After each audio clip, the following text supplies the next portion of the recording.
দুনিয়ার থেকে বিদায় হবেন, জাগতিক কোনো শিক্ষা আমার কাজে লাগবে না। আমি বলি না জাগতিক শিক্ষা দিবেন না, অবশ্যই জাগতিক শিক্ষার প্রয়োজন আছে, যোগ্য ডাক্তারের দরকার আছে, বিজ্ঞ ইঞ্জিনিয়ারের প্রয়োজন আছে, কিন্তু যতটুকু এলেম শিখলে আমার সন্তান, আমার কলিজার টুকরা, আমার নওরোজাত সন্তান আমার ইন্তেকালের পরে আমার জানাজা পড়াইয়া দুইটা হাত এতিম হইয়া রব্বে কাবার দরবার উঠাইয়া দিয়ে বলবে রব্বির হামহুমা কামা রব্বায়ানি সগীরা।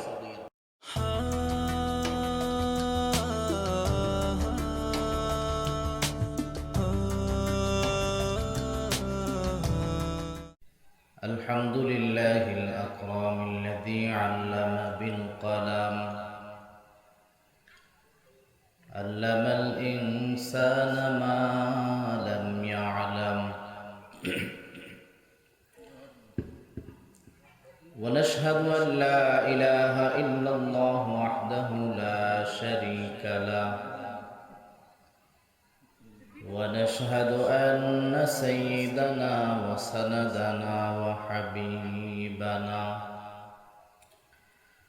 ومولانا محمدا عبد الله ورسوله الذي أكمل الله به قصر النبوة أي ختم الله به النبوة وحكم أن لا نبي بعده وأعلن في القرآن بالبرهان أن محمدا صلى الله عليه وسلم خاتم النبيين والمرسلين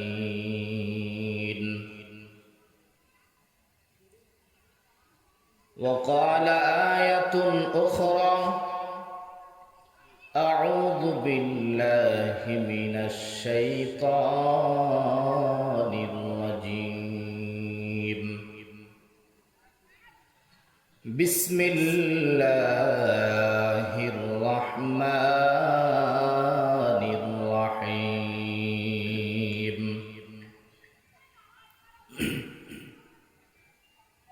إنا نحن نزلنا الذكر وإنا له لحافظون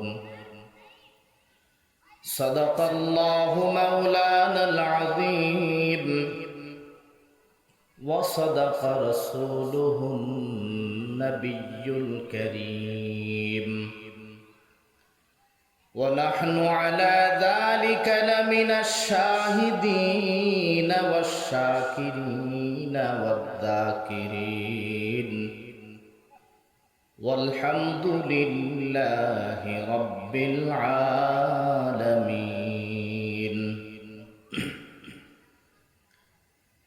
कौनैन का मुख्तार खुदा तुमको बनाया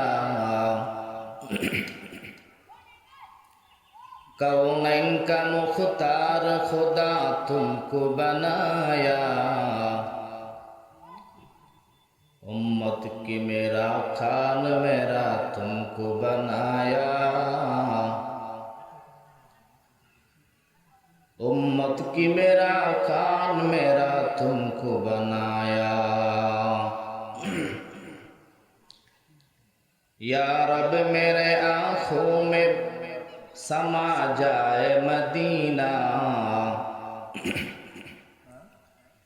या रब मेरे आँखों में समा जाए मदीना मुद्दत से मेरे दिल में तमन्नाए मदीना मुद्दत से मेरे दिल में तमन्नाए मदीना तलवार बकट हो के निकल मैदान आसिल तलवार बकट हो के निकल मैदान आसिल दुश्मन की मुकाबिल तो लगा नारे तकबीर, दुश्मन की मुकाबिल तो लगा नारे तकबीर। আগন্তক হযরত উলামায়ে কেরাম, বেরাদার ইসলাম, মহান আল্লাহ সুবহানাহু ওয়া তাআলার দরবারে অসংখ্য অগণিত শুকর এবং সুজুদ যে মহান রব্বুল ইজ্জাত ও জালাল দুনিয়ার সমস্ত ঝামেলা থেকে আমাদেরকে মুক্ত করে দুনিয়ার সর্বোৎকৃষ্ট জায়গা কোরআন ও হাদিসের মজলিসে মাজালিসুল কোরআনে কোরআন ও সুন্নাহ থেকে কোরআন ও হাদিসের আলোকে কিছু দরকারি কথা বলা এবং শোনার তৌফিক যে মহান আল্লাহ সুবহানাহু ওয়া তাআলা দান করলেন, আমরা সে মহান মনিবের দরবারে কালিমাতুশ শুকর জবান খুলে আদায় করছি। সকলেই পড়ি আলহামদুলিল্লাহ। মুআজ্জাজ হাজিরিন, চতুর্দিকে নির্বাচনের একটা জোয়ার চলতেছে। মানুষ এখন কোরআন হাদিস শোনার চাইতে নির্বাচনে প্রতিদ্বন্দ্বিতা করাটাকে বেশি গুরুত্বের। এক একটা মিছিলে হাজার হাজার মানুষ, চায়ের দোকানগুলো সরগরম, পানি কোন রকম গরম হলেই চলে। এখন কি বলেন, এক এক প্রার্থীর মেম্বারি নির্বাচন করতে গেলেও 8-10 লাখ টাকা লেগে যায়। জনগণ শুধু মেম্বার আর চেয়ারম্যানরে ভুল ধরে নির্বাচনের পরে, এরা কাজ করলো না। আচ্ছা বলেন, কাজ কিভাবে করবে? একটা চেয়ারম্যান হইতে 1 কোটি টাকা খরচ হয়। চেয়ারম্যান হওয়ার পরে চিন্তা করে আমার 1 কোটি আগে উঠাবো, পরবর্তী নির্বাচনের জন্য 1 কোটি ব্যবস্থা করব। এরপরে জনগণ কিছু পাইলে পাবে, না পাইলে এই যে ভাঙ্গাচোরা রাস্তায় চলবে। ঠিক না? ঠিক।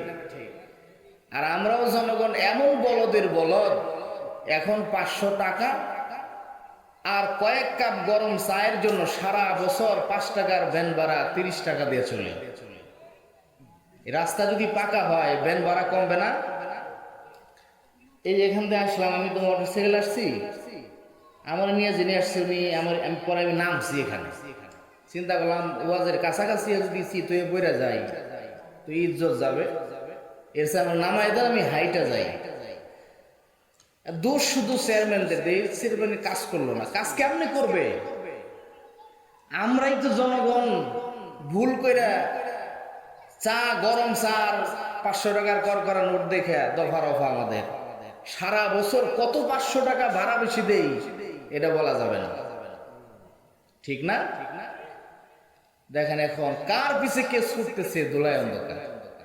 যিনি প্রার্থী হয়েছে উনি তো সব ভোট পায়, যার কাছে যায় কেউ আর বলে না ধর আপনার ভোট দেবো না, আরেকজনের সাথে স্বীকার করে ফেলছে। এটা কেউ বললে তো গুমর ফাঁস হয়ে যাবে, চা এক জায়গায় থেকে পাওয়া যাবে, বাকিগুলো মিলবে না। আল্লাহ পাক এই ভাইদের হেদায়েত দান করেন। আমি তাদের অনুরোধ করে বলছি, এই যে রাস্তার মাথায় অনেক লোক দাঁড়ানো আছে, আপনারা যতগুলো এখানে বসা আছেন এর চাইতে 3 গুণের অধিক লোক এই রাস্তার এই যে এই কোনাটার মধ্যে দাঁড়ায় আছে। কিছু আছে দোকানপাটে। আপনারা বলেন তো, এই মুড়ের দোকানে যে সমস্ত জিনিস পাওয়া যাচ্ছে আজকে, এই জিনিসগুলো তো আর কালকে পাওয়া যাবে না। যাবে? হ্যাঁ, পাওয়া যাবে না। এই কি পাওয়া যায়? ঘোড়ার ডিম পাওয়া যায় এখানে। এই চা কালকে পাবেন না, চানাচুর বিক্রি করতেছি, কালকে পাওয়া যাবে না। এই মাহফিল কি কালকে থাকবে? এই মাহফিল কালকে থাকবে। আহারে মুসলমান, আমাদের অবস্থাটা এত খারাপ হয়ে গেছে। আমরা কোরআন হাদিসকে যেদিন থেকে মূল্যায়ন কম করতেছি, সেদিন থেকে মুসলমানের উপর অত্যাচারের স্টিম রোলার চলতেছে। আজকে আমাদের দেশে মুসলমান 95% অধিক থাকার পরেও মুসলমানই মায়ের খায়। গুলি যা চলে মুসলমানের বুকেই চলে। কোরআন অবমাননা করার প্রতিবাদে মুসলমান রাস্তায় নামলে গুলিতে মুসলমানের বুকই ঝাঁঝরা হচ্ছে। এরপরেও মুসলমানের বোধগম্য না। কেন? আমি কোরআনকে ছেড়ে দেওয়ার কারণে আজকে আমার অধঃপতন, গোটা পৃথিবীতে মুসলমান লাঞ্ছিত, বঞ্চিত, পদধূলিত, উপেক্ষিত। আর কবে আমাদের ঘুম ভাঙবে এটা বোঝার বিষয় আছে। কোরআনকে যেদিন থেকে আমরা প্রত্যাখ্যান করতেছি, সেদিন থেকে মুসলমানের অধঃপতন সমাজে নেমে আসছে। আল্লাহ পাক আমাদেরকে এই অবস্থার থেকে হেফাজত করেন, জোরে বলেন আমিন। প্রাণের ভাইয়েরা, খুব লম্বা সময় পাবো না। আজকে যিনি প্রধান মেহমান, ওনার কাছ থেকে 9:55 পর্যন্ত সময় চেয়ে নেওয়া হয়েছে, অর্থাৎ 10টা বাজে 5 মিনিট আগেই হযরত আরো আগে কথা বলতে চাইছেন 9টার থেকে। ওনার কাছ থেকে অনুরোধ ক্রমে একটু সময় চেয়ে নেওয়া হয়েছে। আমি আশা করি ওই সময়ের ভিতরেই আমি আমার আলোচনা শেষ করতে হবে। আল্লাহ পাক এই অল্প সময়ে অল্প কিছু কথা বলার তৌফিক দান করেন, জোরে বলেন আমিন। ভাইরা আমার, কোরআনুল কারীম আল্লাহ রাব্বুল আলামিন পৃথিবীর জমিনে মানুষের জীবন ব্যবস্থা হিসেবে মুহাম্মদুর রাসূলুল্লাহর উপরে 23 বছরে নাজিল করছে। এটা কমপ্লিট কোড অফ লাইফ, পরিপূর্ণ জীবন ব্যবস্থা। এমন কোন জীবন ব্যবস্থা এর ভিতরে নাই, এমন কোন বিষয় এর ভিতরে নাই যেটা কোরআনে নাই। পৃথিবীর জমিনে এমন কোন বিষয় নাই যেটা কোরআনে নাই। আপনি রাজনীতি করবেন, কোরআনে রাজনীতি আছে। অর্থনীতি কোরআন শরীফে আছে। সমাজনীতি, পররাষ্ট্রনীতি, টোটাল একজন মানুষের শুরু থেকে শেষ পর্যন্ত যা প্রয়োজন আল্লাহ পাক কোরআনুল কারীমের মধ্যে দিয়েছেন। এই কোরআন দুনিয়ার জমিনে বহু মানুষ কোরআনকে মিটিয়ে দেওয়ার চেষ্টা করছে, কোরআন দুনিয়ার থেকে উঠে দেওয়ার চেষ্টা করছে, কিন্তু তাদের সেই প্রচেষ্টা বিফলতায় পর্যবসিত হয়েছে। পৃথিবীতে আজ পর্যন্ত কোন ব্যক্তি কোরআনকে মিটিয়ে দিতে পারে নাই, কিয়ামত পর্যন্ত পারবে না। কেন? আল্লাহ বলেন, ইন্না নাহনু নাযালনা যিকরা ওয়া ইন্না লাহু লাহাফিজুন। আল্লাহ বলে, কোরআন নাজিল করছি আমি আল্লাহ, এর রক্ষণাবেক্ষণের দায়িত্ব আমি আল্লাহ। সুবহানাল্লাহ বলেন। আজ থেকে প্রায় 22 বছর 23 বছর আগের ঘটনা। 1999 সন 17 এপ্রিল, ওই দিনটা ছিল ভারতের তুরস্কের নেভাল ডে। এই দিনে এই নেভাল ডে উপলক্ষে একটা কনসার্টের আয়োজন করছেন সে দেশের লোকেরা। এখানে 30 জন টার্কি জেনারেল, 30 জন আমেরিকান জেনারেল এবং 30 জন ইসরায়েলি জেনারেল উপস্থিত। চলতেছে মদ্যপানের রঙ্গলীলা, উলঙ্গ নর্তকীরা নাচানাচি করতেছে। এমত অবস্থায় এক টার্কি জেনারেল তার ক্যাপ্টেনকে বললেন, একটা কোরআন শরীফ নিয়ে আসো। কোরআন শরীফ নিয়ে আসা হলো। এবার জেনারেল বলতেছে, সূরা আল হিজর, এই সূরা আল হিজরের 9 নম্বর আয়াতে কারিমা তেলাওয়াত করো। ক্যাপ্টেন তো ভয়ে ভীত সন্ত্রস্ত হয়ে গেছে। ভয়ে ভীত সন্ত্রস্ত অবস্থায় ক্যাপ্টেন সূরা হিজরের 9 নম্বর আয়াতে কারিমা তেলাওয়াত করলেন, যে আয়াত আমি আপনাদের খেদমতে তেলাওয়াত করছি। ক্যাপ্টেন তেলাওয়াত করতেছে, ইন্না নাহনু নাযালনা যিকরা ওয়া ইন্না লাহু লাহাফিজুন। জেনারেল বললেন, তরজমা করো।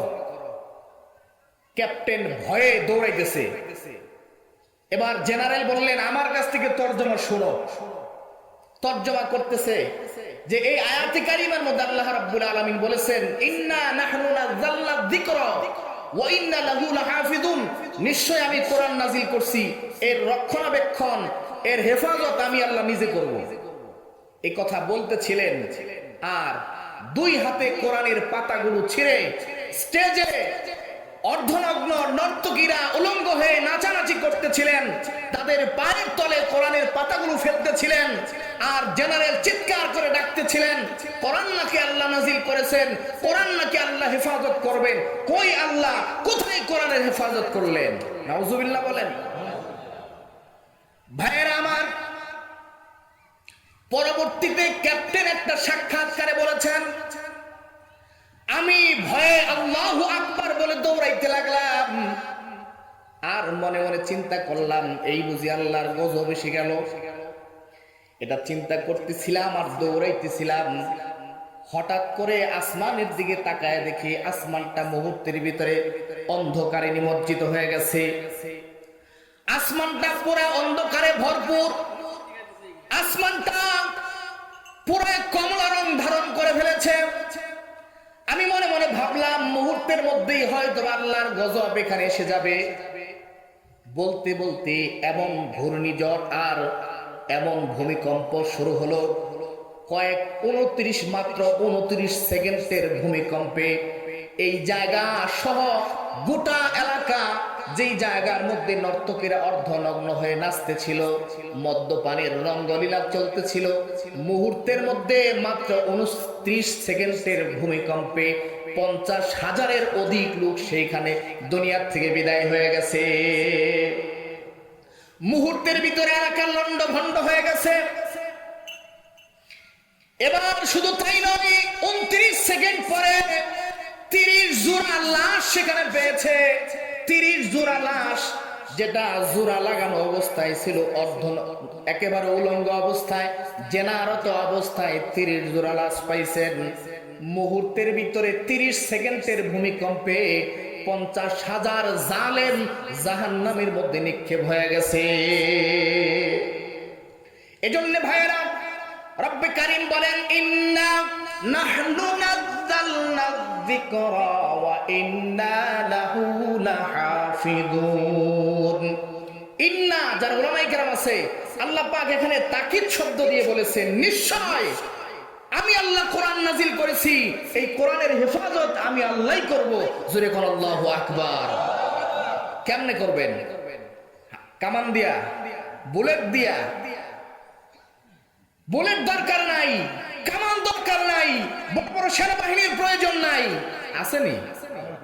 আব্রাহা কাবাগর ধ্বংস করতে চায়, আল্লাহ বলে দুনিয়ার কোন সৈন্যের দরকার নাই। ওয়া আরসালা আলাইহিম তায়রান আবাবিল, যেই সৈন্য মানুষের চোখে দেখে মানুষ বুঝতে পারবে না এরা এতটা পাওয়ারফুল হবে। ঠিক কিনা জোরে বলেন? আল্লাহ যদি বাঁচায় রাখতে চায় কাউকে, আল্লাহ যদি দিনকে হেফাজত করতে চায়, দুনিয়ার কোন মানুষের ক্ষমতা আছে? ভাইয়েরা আমার, আল্লাহ দিন হেফাজত করেন কিভাবে দেখেন। আল্লাহর পয়গম্বর মুহাম্মাদুর রাসূলুল্লাহ সাল্লাল্লাহু আলাইহি ওয়াসাল্লাম মেরাজে রওনা করলেন, বুরাকের পিঠে জিবরাইল সঙ্গে। আল্লাহর পয়গম্বর এক জায়গার মধ্যে থেমে গেলেন, দাঁড়ায় গেলেন। আল্লাহর নবীকে জিবরাইল জিজ্ঞাসা করলেন, ইয়া রাসূলুল্লাহ, কেন দাঁড়ালেন? সমস্যাটা কি? কি হয়েছে? আল্লাহর পয়গম্বর বিশ্বনবী সরকার দু আলম হাবিবে কিবরিয়া ডাক দিয়ে বলেন, জিবরাইল, এই জায়গা থেকে এমন একটা সুঘ্রাণ আমার নাকের মধ্যে লাগতেছে, আমার মনে হচ্ছে জান্নাতি সুঘ্রাণ আমি পয়গম্বরের নাকের মধ্যে ঢুকতেছে, জান্নাতের ঘ্রাণ আসতেছে। হযরত জিবরাইল বলে, পয়গম্বর, এটা কোন জান্নাতের গন্ধ না, জান্নাতের ঘ্রাণ না, কিসের ঘ্রাণ? হযরত জিবরাইল বলে, পয়গম্বর, আজ থেকে বহু বছর আগে, 250 বছর আগে, কত বছর? 2500 বছর আগে, 2500 2500 বছর আগে ফেরাউনের কাজের মেয়ের, একজন ফেরাউনের বাড়ির কাজের বুয়া ছিল মাস্তার। নাম কি? মাস্তার। এই মাস্তার কবর থেকে জান্নাতের গন্ধ বের হচ্ছে। সুবহানাল্লাহ। বাড়ির যাই বলেন, নির্বাচনের লেগে শক্তি জমায় রাখতেছেন। 2500 বছর পরে কবর থেকে জান্নাতের গন্ধ বের হয়। আমাদের কবর থেকে তো বিড়ির গন্ধ বের হবে। ঠিক কিনা জোরে বলেন? আল্লাহ রাসূল আশ্চর্য হয়ে জিজ্ঞাসা করে, কিরে, 2500 বছর পরেও কবর থেকে জান্নাতের গন্ধ বের হয়? তাহলে লোকটা না জানি কত বড় বুজুর্গ ছিল। এবার আসেন, মাস্টার, কবর থেকে জান্নাতের ঘ্রাণ কেন বের হয়? ফেরাউন তো নপুংস ছিল, সন্তান জন্ম দেওয়ার মতো কোনো অ্যাবিলিটি ফেরাউনের ছিল না। এটা ধ্বজভঙ্গ আছে না, আমাদের গ্রাম্য ভাষায় বলে ধ্বজভঙ্গ। এই ধ্বজভঙ্গ ছিল, জীবনভর আসিয়ার কাছে দুর্বল ছিল এই জায়গায়। আসিয়া বলতেন, যদি বেশি বাড়াবাড়ি করেন, আপনি যে দুর্বল, আপনি যে ক্ষুধা হয়ে দুর্বল, এটা কিন্তু জাতির সামনে প্রকাশ করে দিবে। এই জায়গাটাই বড় সেন্সিটিভ বিষয় না? ফেরাউনের পালিত একটা কন্যা সন্তান ছিল, এর চুলের পরিপাটি করতেছিলেন মাস্তা। কি নাম? চুলের পরিপাটি করতেছিলেন মাস্তা। তো হঠাৎ করে হাত থেকে চিরুনি পড়ে গেছে, হাত থেকে চিরুনি মাটিতে পড়ে গেছে। হয়তোবা বেখেয়াল না হয় আল্লাহ পাক ওই সময় তার মাধ্যমে দুনিয়াতে ইমানের পাওয়ারটা জাহের করবেন, এই জন্য আল্লাহ তারে ভুলাই দিছে। তখন ফেরাউনের খোদার ব্যবসাটা রমরমা। ফেরাউনের কন্যার চুল পরিপাটি করতে যায়, হাত থেকে যখন চিরুনি জমিনে পড়ছে, চিরুনি উঠাইতে যায় মাস্তা বলে বিইসমি রাব্বিল আলামিন। এই কথা শোনার পরে ফেরাউনের কন্যা মাস্তাকে ডাক দিয়ে বলেন, আলাইসা আবিবি রাব্বিল আলামিন, আমার বাবা কি বড় খোদা না? মাস্তা বলে, কাল্লা, কখনো না, ফেরাউন খোদা হইতে পারে না। ঠিক কিনা কর? কোন মানুষ খোদা হইতে পারে? ফেরাউনের কন্যা ডাক দিয়ে বলে, আলাইসা আবিবি রাব্বিল আলামিন, আমার বাপ কি বড় খোদা না? কারণ ফেরাউন ঘোষণা দিয়েছে, ফাকালা আনা রাব্বুকুমুল আ'লা, আমি সব চাইতে বড় খোদা। তার মানে ছোটখাটো আরো 2-4 জন আছে, সব চাইতে বড় হইলে আরো ছোটখাটো 2 জন থাকে না? আমি সব চাইতে বড় খোদা। ফেরাউনের কন্যা ডাক দিয়ে বলে, তুই কোন খোদার কথা বললি? ফাআইয়ুম সাম্মাইতি, তাহলে তুই কোন খোদার কথা বললি? আমার বাবা যদি বড় খোদা না হয়, কার কথা বললাম? এবার মাস্তা ডাক দিয়ে বলেন, কার কথা বলছি শুনবা? আল্লাযী রব্বি, যিনি আমার রব। রব্বি আবা কি, যে তোর বাপের রব। রব্বাকা, যে তোর রব। রব্বুল আলামিন, যিনি গোটা দুনিয়ার রব। আল্লাহু আকবার। আমি সেই খোদার কথা বলছি, যিনি রহমান, যিনি রহিম, যিনি খালেক, যিনি বারেক, যিনি সিদ্দিক। ওই খোদার কথা বলছি। আমি তোমার বাবা ফেরাউনকে খোদা হিসেবে মানি না। ফেরাউনের কন্যা দৌড় দিছে বাবার কাছে। বাবা ফেরাউন তখন অ্যাসেম্বলিতে ছিলেন, পার্লামেন্টের সকল সদস্য অর্থাৎ উম্মতদেরকে নিয়ে বৈঠকে ছিলেন, বান্দা নিয়ে বৈঠকে ছিলেন। ফেরাউন তো খোদা, খোদা না, সবুসুতে খোদা, উনি সবচেয়ে বড় খোদা। উম্মত নিয়া, বান্দা নিয়া বৈঠক করতেছেন, খোদার সাথে বান্দার একটা কমিউনিকেশন চলতেছে। ফেরাউনের কন্যা দৌড়ে গেছে, দৌড়ায় যায় জিজ্ঞাসা করতেছে, আবা আলাস্তা রাব্বুনাল আ'লা, এই বাবা তুই কি বড় খোদা না? ফেরাউন কয়, কেন? বালা বালা, অবশ্যই আমি বড় খোদা। তোর বিশ্বাস হয় না? কয় না, তুই তো বড় খোদা না, তুই বড় খোদা না। আখবারাতনি মাস্তা আন্না লানা রাব্বা। আল্লাহু আকবার। ফেরাউনের কন্যা ডাক দিয়ে বলেন, আখবারাতনি মাস্তা, আমার কাজের বুয়া বলছে, আন্না লানা রাব্বা, আমাদের নাকি আরেকটা রব আছে, আমাদের আরো একজন রব আছে। আল্লাযী রব্বি, যে আমার রব, যে আমার রব। রব্বি মাস্তা, যে মাস্টার রব। রব্বা আবা কি, যে আমার বাপের রব। রব্বুল আলামিন, যিনি গোটা দুনিয়ার রব। ফেরাউনের মাথা এবার গরম হইছে না ঠান্ডা? জোরে কোন। ইসলামের কথা শুনলে আজও আমাদের সমাজেও কিছু মানুষের মাথা খারাপ হয় কিনা? কয়েকদিন আগে টাকলারে দেখছেন না? টাকলার বলে ইসলাম ভালো লাগে না। তোমার ভালো না লাগলে তুমি হরে কৃষ্ণ নারায়ণ হরিপদ হয়ে যাও, কোনো আপত্তি নেই, ঠিক না? ঠিক। এদেশে ইসলাম আছে, ইসলাম থাকবে কিয়ামত পর্যন্ত, ঠিক। কোন টাকলা পাগলার কথা এই দেশ থেকে ইসলাম দূর হবে না, কারণ এটা মুসলমানের দেশ। এদেশ 30 লক্ষ শহীদের বিনিময়ে 30 লক্ষ মুসলমানের রক্ত দিয়া এদেশের স্বাধীনতা অর্জিত হয়েছে, ঠিক কিনা জোরে বলেন? এদেশে ইসলাম থাকবে। তোমার মতো কত টাকলা দুনিয়ার থেকে ঝরে গেছে ইসলামের বিরোধিতা কইরা, এরকম টাকলা ফাকলা 2-4টা মাঝে মাঝে গজায় ভাইরাল হওয়ার জন্য, ঠিক না ঠিক জোরে কর? এই যে অন্ধকারে চলে গেছে, টাকলার আর কোনো খবর নাই, আসেনি খবর? জোরে কোন আসেনি? হ্যাঁ, আবার নেপতালিও করতেছে। নেপতালি বোঝেন, এটা আমাদের গ্রাম্য ভাষা। নেপতালি মানে নাপিত যারা, তাদের কিছু কিছু সময় আজাইরা নাতবুরি করতে গেলে নেপতালি করতে হয়, সেরকম মুরব্বীরা কিছু কথা বলে না, হুজুরকে ডাক দিয়ে কয় আপনারা ফতুয়া দিবেন না, ফতুয়া দিলে কিন্তু চুল দাড়ি শেভ করে দিন। তার মানে বোঝা গেল তার পূর্বপুরুষ নাপিতের কাজ করছে, ঠিক না বেঠিক জোরে কর? কপালও শেষমেশ এই নাপিতগিরি আছে, চুল দাড়ি কাইটে খাওয়া লাগবে। ভাইয়ের আমার, এবার ফেরাউনের মাথা গরম হয়েছে না, যে আমি গোটা দুনিয়ায় রব দাবি করি, আমি সবচেয়ে বড় খোদা, আমার ঘরেই দেখি সমস্যা, আমার ঘরে সমস্যা।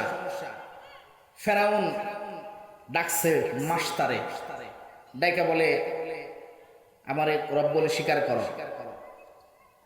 মাস্টার বলে কাল্লা, কখনো না, তরে রব বলে স্বীকার করবো কেন? তারপর খোদা বলে মানো না, বলে না তোরে খোদা বলে মানবো কেন? তে কারে মানো? আল্লাযী রব্বি, যিনি আমার রব, রব্বাকা যিনি তোর রব, রব্বাকা ভাই তোর মেয়ের রব, রব্বুল আলামিন গোটা দুনিয়া যিনি বানাইছে আমি সেই খোদার ইবাদত করি। ফেরাউন যেই সময় নিজের খোদা দাবি করছে, পরিস্থিতি অনুকূলে আছে বিধাই তো খোদাটা দাবি করছে, আর জনগণ তারে খোদা বলে মেনে নিয়েছে। তাহলে কতটা বর্বর জাতি হয়ে গেছে যে একজন মানুষকে খোদা বলে মানে। ওই একটা পরিবেশ থেকেও মাস্টার বলেন তোরে খোদা বলে মানি না। এবার ফেরাউন ডাক দিয়ে বলে মাস্টার, খোদা বলে যদি না মানো পরিস্থিতি কিন্তু ভয়াবহ হবে। মাস্টার বলে যে কোনো পরিস্থিতির জন্য আমি প্রস্তুত আছি, কোনো অসুবিধা নাই। মাস্টার কোলে 3-4 বছরের একটা বাচ্চা ছিলেন, কন্যা শিশু।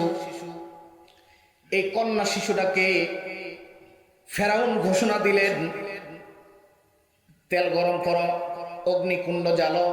বড় একটা পাত্রের মধ্যে তেল গরম করতে আরম্ভ করলেন। তেল যখন টকবক টকবক করতে লাগলেন, এবার ফেরাউন ডাক দিয়ে বলে মাস্টার এখনো সময় আছে, বলো আমাকে খোদা বলে স্বীকার করবা কিনা? মাস্টার বলে আমার জীবন থাকতে তোরে আমি খোদা বলে মানবো না। মুসলমান ভাইরা আমার, ফেরাউন ডাক দিয়ে বলে তার সৈন্য সামন্ত যারা আছে, মাস্টার কুল থেকে 4 বছরের শিশু বাচ্চাটা অগ্নিকুণ্ডের গরম উত্তপ্ত তেলের মধ্যে ছেড়ে দাও। মাস্টার কুল থেকে সন্তানটা নিয়ে গেছে। মা তো মায়ের কলিজা, সন্তানের জন্য মায়ায় ভরপুর, ঠিক কিনা বলেন? এক মুসলমান, সামনে শীতের রাত আসতেছে। শীতের রাত্রিতে মা সন্তানটাকে পাশে রাইখা ঘুম পাড়াইছে। এমত অবস্থায় মায়ের কিছুটা তন্দ্রাচ্ছন্ন ভাব এসে গেছে। আবার মা ঘুম থেকে জাগ্রত হয়ে সন্তানের পিঠের নিচে হাত দেয়, দেখেনি কলিজার টুকরা সন্তান প্রস্রাব করে দিছেনি। ডান পাশে প্রস্রাব করছে, মা তারে বাম পাশে ঘুম পাড়াইছে। কিছুক্ষণ পরে মা দুঃখিনী আবার সন্তানের পিঠের নিচে হাত দিয়ে দেখে সন্তাননি প্রস্রাব করে দিছে।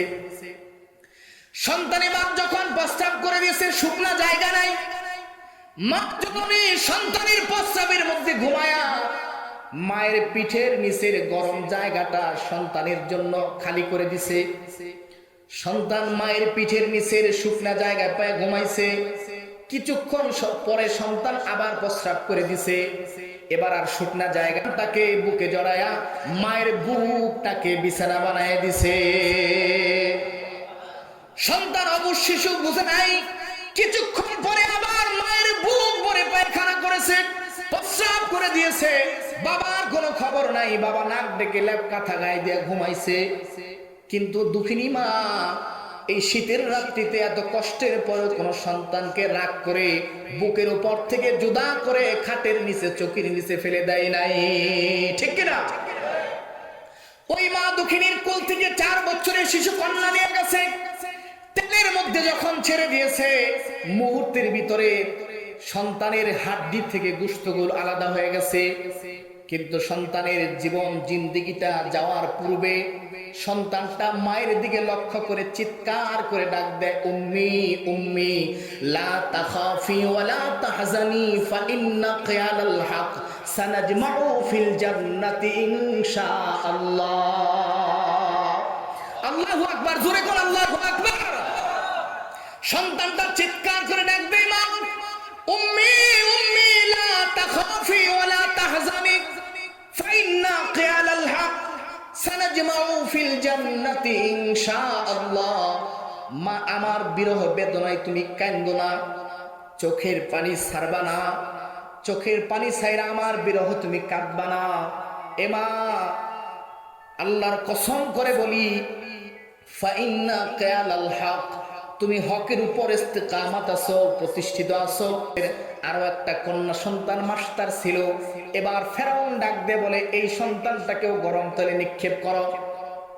তেলের কিনারে নিয়ে আসা হলো। মাস্টার দিকে তাকায় বলে, মাস্টার বলো মানবা কিনা? খোদা বলে। মাস্টার বলে, কাল্লা, কখনো তোমাকে খোদা বলে স্বীকার করব না। মুহূর্তের ভিতরে এই কন্যাটাকেও তেলের মধ্যে নিক্ষেপ করা হলো। এ মুসলমান ইমানদার, এবার মাস্টার তেলের মধ্যে গরম সন্তানটা ছটফট ছটফট করতেছে। মায়ের কলিজা চিরাধন মুহূর্তের ভিতরে হাড্ডি থেকে গোশতগুলো আলাদা হয়ে গেল।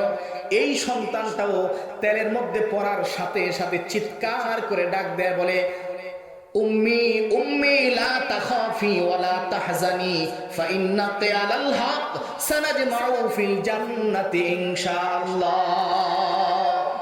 মায়ের চোখ দিয়ে পানি পড়ে। সন্তান সান্ত্বনা দিয়ে বলে, মা ভয় পাও না, বিচলিত হও না, আমার বিরহ বেদনায় কেঁদো না। ইস্তেকামাত, ধৈর্যের সাথে ইস্তেকামাতের সাথে ধৈর্যের সাথে চলো।